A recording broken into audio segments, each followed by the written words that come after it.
व्यासपीठावरती उपस्थित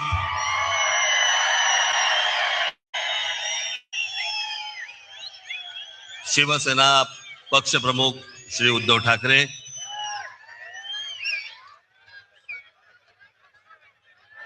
माझे मित्र आणि शिवसेनेचे नेते श्री संजय राऊत,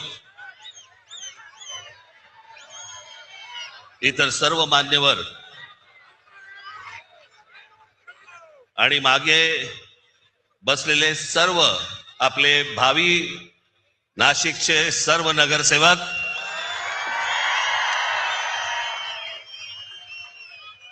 आणि माझ्या जमलेल्या सर्व तमाम मराठी बांधवांनो, भगिनींनो आणि मातांनो,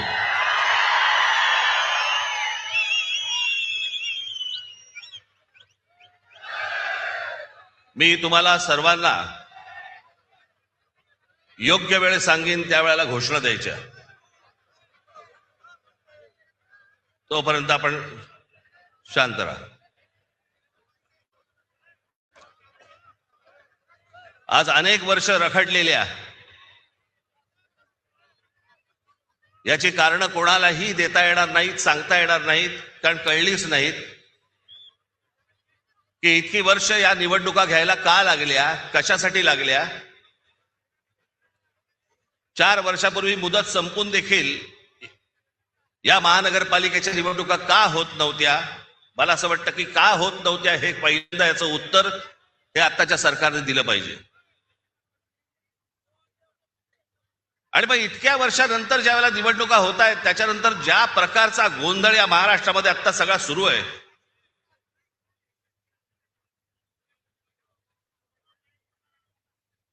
कोण कुठे चाललंय, कोण काय चाललंय, म्हणजे मी मागे एकदा म्हटलं होतं ना, इतका चुकीचा कॅरम फुटलाय ना की कोणाच्या सवट्या कोणाच्या भोगात आहेत तेच कळत नाही.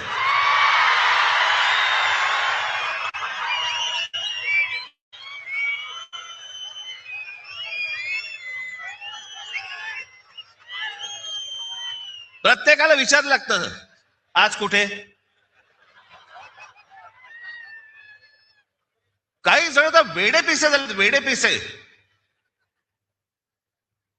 त्या दिवशी मला कळलं, कोणीतरी एकाने छाननीच्या वेळेला, म्हणजे ते फॉर्म भरायची तारीख मुदत निघून गेली होती फॉर्म भरायची, छाननीच्या वेळेला समोरच्याचा एबी फॉर्म घेतला आणि गिळून टाकला.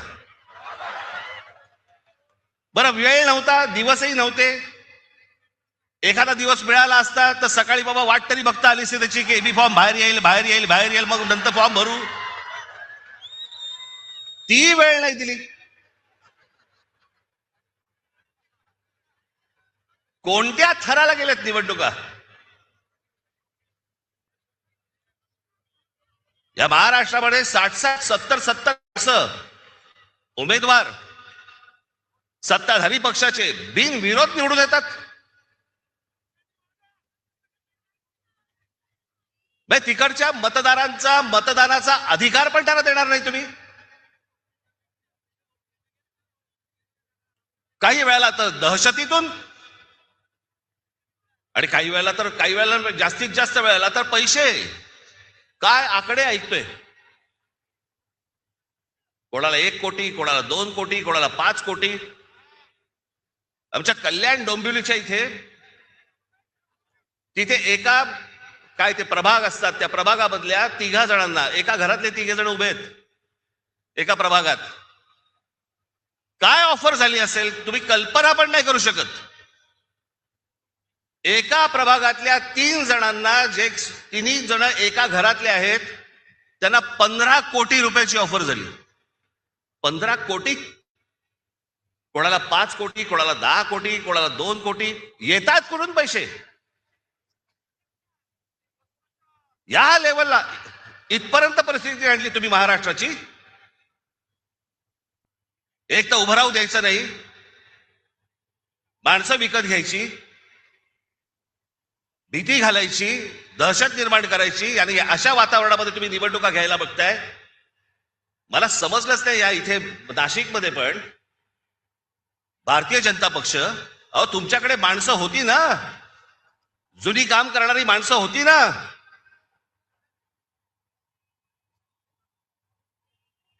म्हणजे 52 साली जन्माला आलेला एक पक्ष, 52 साली जनसंघ नावाने, त्यांना 2026 ला पोरं भाड्याने घ्यावी लागतात.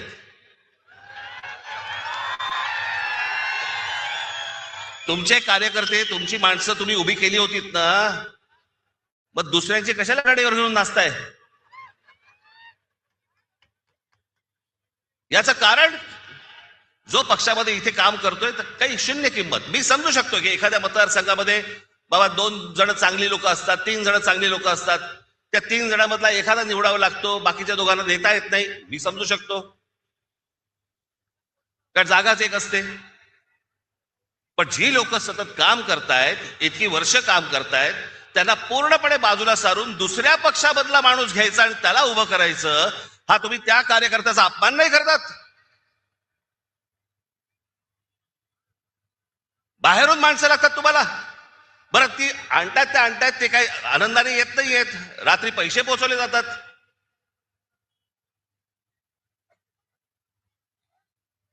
म्हणजे आमचे मित्र आता संजय राऊत आता म्हणाले तपोवनातली झाडं इथे त्यांना छटायची त्या महाजनना.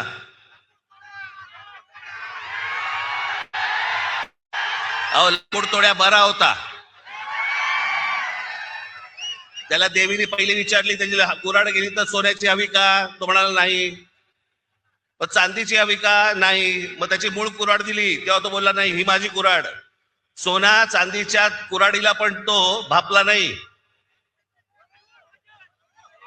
बाई ते मला कळलं, मला कोणाला बद्दल बोलतोय, मला काय सांगताय, नावं ठेवण्यामध्ये मी पटाय, तुम्ही नाही.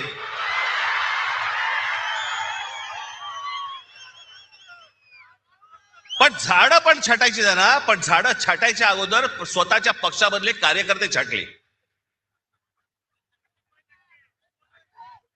या पक्षामधली लोक छाटली पहिली, बाहेरून झाडं मागवली आणि ती आता पक्षात लावतायत.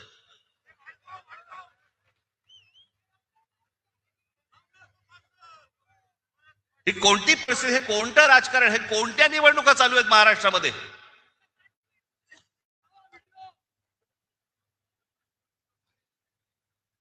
दोन 2012 साली ज्यावेळेला ज्यावेळेला इथे सत्ता आली, 17 साली इथे फडणवीस आले आणि म्हणाले मी नाशिक मी दत्तक घेतो.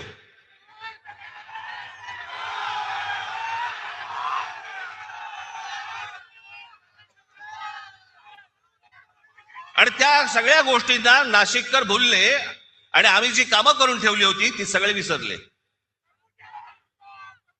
आणि दत्तक घेतो म्हटल्यानंतर हा बाप परत फिरकलाच नाही.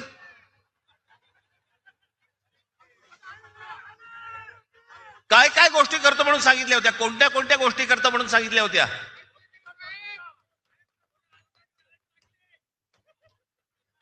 आता साधी गोष्ट बघा, 2012 ला ज्याला आम्ही इथे सत्तेमध्ये आलो त्यावेळेलाही कुंभमेळा झाला, अत्यंत यशस्वी कुंभमेळा झाला. त्यावेळेला त्यावेळेचे इथे उत्तम सगळेच त्यावेळेचे नगरसेवक सर्व पक्षांचे सगळ्यांच्या बरोबर घेऊन साथीने सगळे हा उत्तम कुंभमेळा झाला. एकही झाड कापलं गेलं नाही त्यावेळेला. आत्ता का कापलं जातंय? तुम्ही शांत बसा रे जरा, नाही तर तू ये इकडे आणि मार बॉम्ब परत सारखी.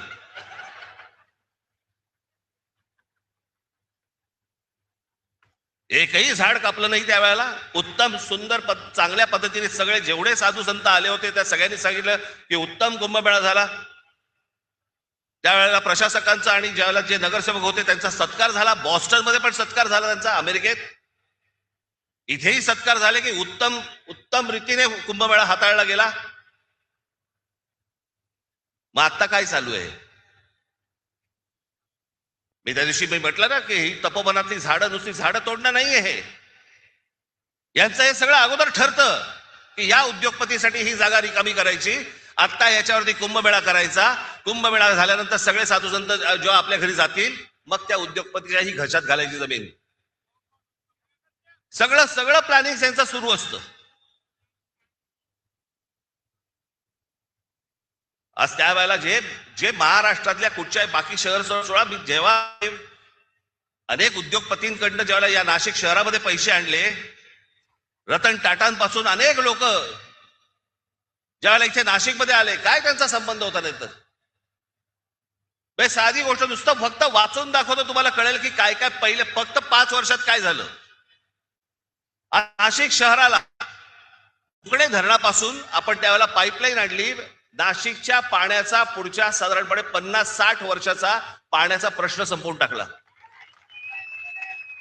हे 5 वर्षात केलेले आहे.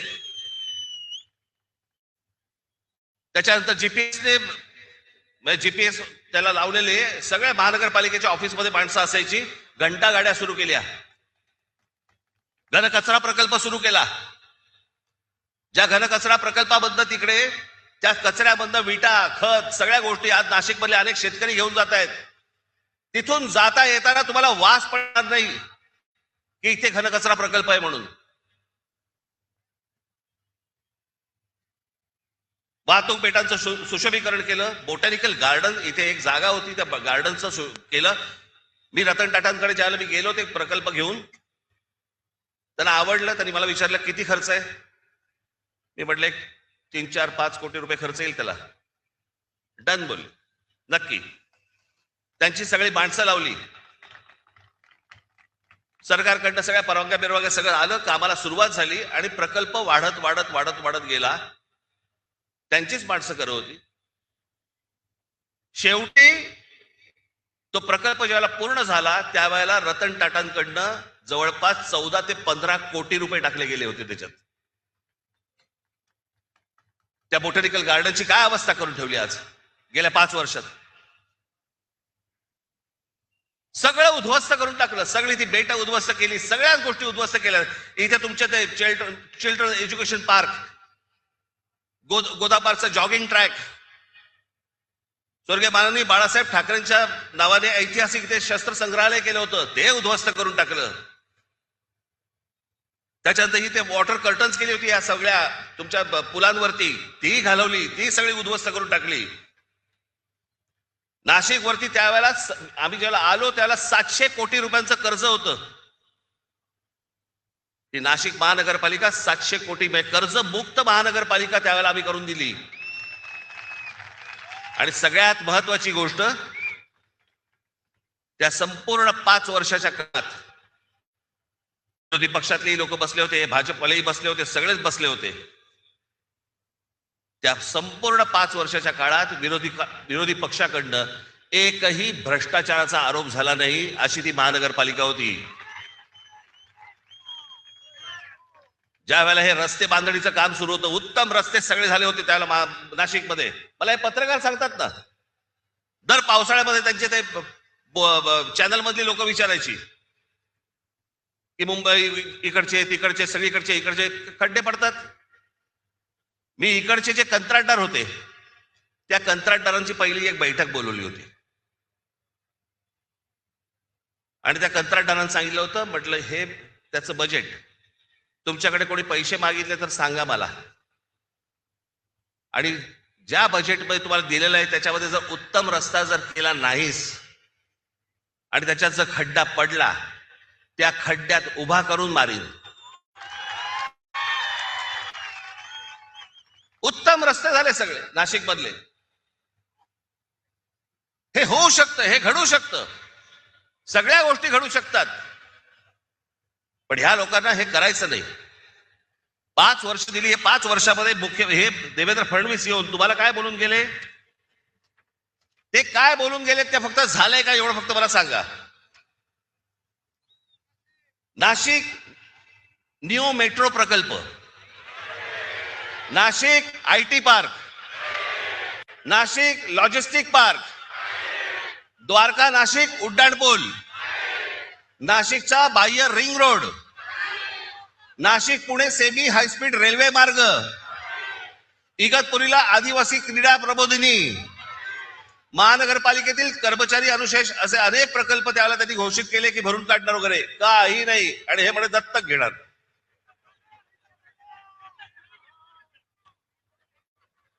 याला काम नाही करायचे. धर्माच्या नावावरती, जातीच्या नावावरती फक्त तुम्हाला भुलवायचं. आज अनेक महिला इथे आलेल्या आहेत. ती ह्याची योजना आणली, काय ती लाडकी बहिणी योजना. लाडक्या बहिणी योजनेबद्दल 1,500 रुपये दिले. महागाई किती वाढली हो. हा, ते 1,500 रुपये तुमचे 15 दिवसात निघून गेले. साधा सिलेंडर 1,000 रुपये आहे. कुठे टिकणार आहेत 1,500 रुपये. मला आपल्याला फक्त एवढंच सांगायचंय, पुढच्या ज्या पिढ्या असतील, आज तुमची मुलं असतील, आज अनेक या महाराष्ट्रामधले अनेक उमेदवार आहेत किंवा अनेक लोक आहेत, त्यांची मुलं काय विचार करतील. काय आमच्या भवितव्याकडे आमच्याकडे कोणी बघितलं नाही का. आमचा बाप विकला गेला. आमच्या आईने पैसे घेतले आणि आमच्याकडे पुढे भविष्य जे आहे आमचं, हे काही घडलंच नाही. आमची शहरं चांगली घडलीच नाहीत. शहरात राहण्यासारखं काहीच नाही. आज अनेक मुलं इथे, अनेक मुली, तरुण तरुणी आहेत, महाराष्ट्रामध्ये आहेत, देशामध्ये आहेत. का परदेशी जातात हो. कशासाठी परदेशी जात आहेत. शिक्षण तर इथेही मिळू शकतं, कदाचित नोकरीही इथे मिळू शकते, पण जात आहेत कशासाठी. सभोवतालचं वातावरण सगळं बकाल, रस्त्याला चांगले फुटपाथ नाहीत, ट्रॅफिक वाढलाय, रहदारी सगळीकडे, कशाला काही आटोक्यातच नाहीये काही गोष्टी. अशा लोकांच्या हातामध्ये तुम्ही शहरं देणार आहात. मला खरंच 2017 साली मला इतकं वाईट वाटलं की अरे म्हटलं, एवढ्या सगळी माणसं मी त्यावेळेला आणली. आनंद महिंद्रापासून, रतन टाटांपासून, सगळे अंबानींपासून सगळी लोक इथे मी आणली, जी कधी कुठच्या शहरामध्ये गेली नाही, ती या शहरामध्ये आणली. एवढे सगळे प्रकल्प, एवढ्या सगळ्या गोष्टी उभ्या केल्या आणि उभ्या केल्यानंतर पाहायला काय मला मिळालं. पराभव. आणि ज्या लोकांनी काहीच नाही केलं गेल्या 5 वर्षामध्ये, त्यांच्या भूलथापांना बळी पडलात. आजही हेच चालू आहे त्यांचं. पैसे वाटायचे, बाकीच्या सगळ्या गोष्टी करायच्या, बोगस वोटिंग करायचं, घराघरात जाऊन पैसे वाटायचे. आज पैसे घ्यालो, किती दिवस टिकणार तुमच्याकडे, किती दिवस राहणार आहेत. पण तेवढ्याशा एका किमतीसाठी आपण अख्खं शहर दावडीला बांधतो आहोत. आपल्या चिल्ल्या पिल्ल्यांचं भवितव्य आपण दावडीला बांधतो आहोत. याचाही आपल्याला विसर पडला. कशासाठी निवडणुका लढवायच्या मग. राजकारण हा, निवडणुका हा काय नुसता खेळ बनवून ठेवला का आपण. पैसे घ्यायचे आणि मतदान करायचं आणि मग 5 वर्ष बोलत राहायचं की ह्यांनी काही नाही केलं, ह्यांनी असंच केलं, ह्यांनी तसंच केलं, हे खोटं बोलले. परत 5 वर्षांतर परत येणार, हे पैसे वाटणार. हाच खेळ खेळायचा असेल तर खेळा बाबा तुम्ही.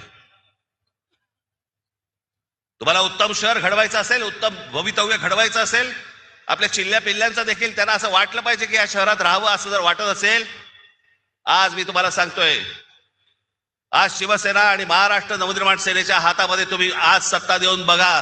तुम्हाला नाशिकमध्ये पुन्हा चमत्कार घडवल्याशिवाय मी राहणार नाही.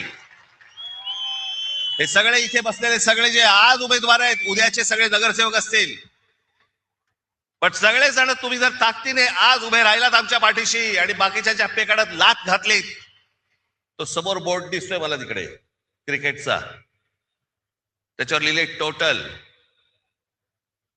शिवसेना आणि महाराष्ट्र नवनिर्माण सेना यांचे नगरसेवक किती निवडून येणार, मला तिकडे 100चा आकडा पाहिजे मला त्या बोर्डावरती. कुठेही बेसावत राहू नका, कुठेही गाफील राहू नका, कुठेही विकले जाऊ नका, कुठच्याही जातीपातीच्या धर्माच्या कुठच्याही नावाखाली येऊ नका. हे शहर उत्तम करायचंय, सुदृढ करायचंय, सुंदर करायचंय, चांगलं करायचंय, येणाऱ्या पिढ्यांच्या भवितव्यासाठी चांगलं करायचंय. याच्यासाठी सगळेजण सज्ज व्हा. एवढंच फक्त सांगण्यासाठी आज आपल्या समोर आलो. आपण सगळेजण इतक्या मोठ्या संख्येने इकडे आलात, आपण त्याबद्दल मी तुमचा सगळ्यांचा मी आभारी आहे. धन्यवाद. जय हिंद, जय महाराष्ट्र.